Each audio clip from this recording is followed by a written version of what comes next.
unkind words just to give us something to talk to on a Sunday morning or a Sunday afternoon may result in somebody coming really close to despair. Yes. Therefore, when those frustrations build up, they have to be lanced like a boil. And issues of blame are not appropriate. There's no point in talking about that. If you can talk deeply enough that you can get to the heart of the issue, all those symptoms which are causing trouble fly away. I have respect for people who acknowledge that healing is needed and don't just endlessly suppress. I, as a pastor here, and especially as the interim pastor, expect you to tell me when you are angry or frustrated or misunderstand or hostile to me. I want to hear about it because I don't want to hear about it. Does that make any sense? Yes. I really don't want to hear about it. Yes. But I know full well that if I don't hear about it, I will hear about it. If I don't hear about it as soon as the issue comes up, oh my goodness gracious, it is going to be one nasty tangled or nasty putrefying mess later on. And I don't want that. I don't want that. People need timeouts. People need time to heal.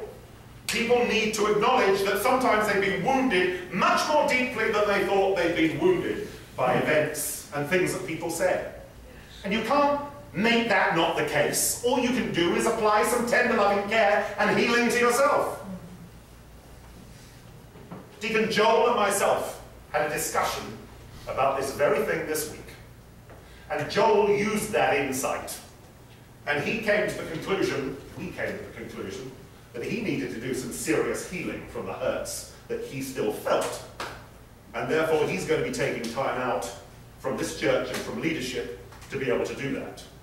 And we had a really difficult conversation, which became a better conversation, which ended by being a wonderful, liberating conversation.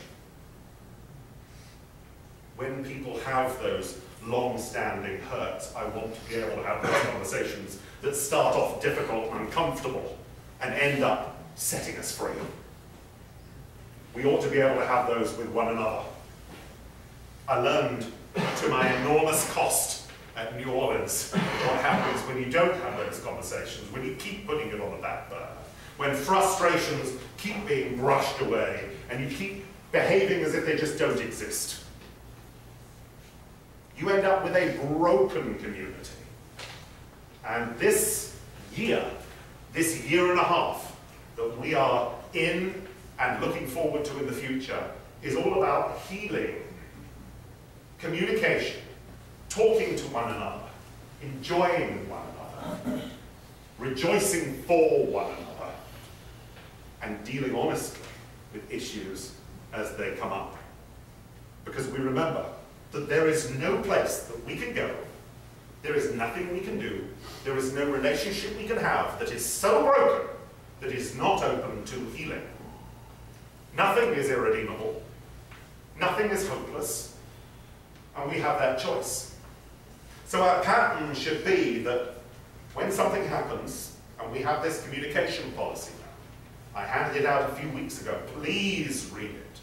When something happens, examine it, then forgive, then pray, then try and forgive, then express it, and then try and forgive again. Forgiveness is not suppression. Forgiveness truthfully recognizes that there's a problem, that something painful has happened, and it heals all of that. It doesn't pretend it doesn't exist, and it doesn't sweep it under the carpet. And the one thing which enables us to do this without breaking apart is love. Not as a cheesy word, but genuine love, that you want the best for one another, even if it's painful and gives you sleepless nights and stresses you out and makes you feel like running away. But the end of it is redemption. Redemption of a situation, personal redemption, redemption as a community, redemption as a church. This is what Jesus was about. Jesus refused to tell lies. Jesus refused to sweep things under the carpet. Jesus told the truth, even though he knew that that truth was going to end with him being upon a cross. In some ways, this is our cross as human beings in this complicated world of ours, and we must bear it. Amen. Amen. Yeah.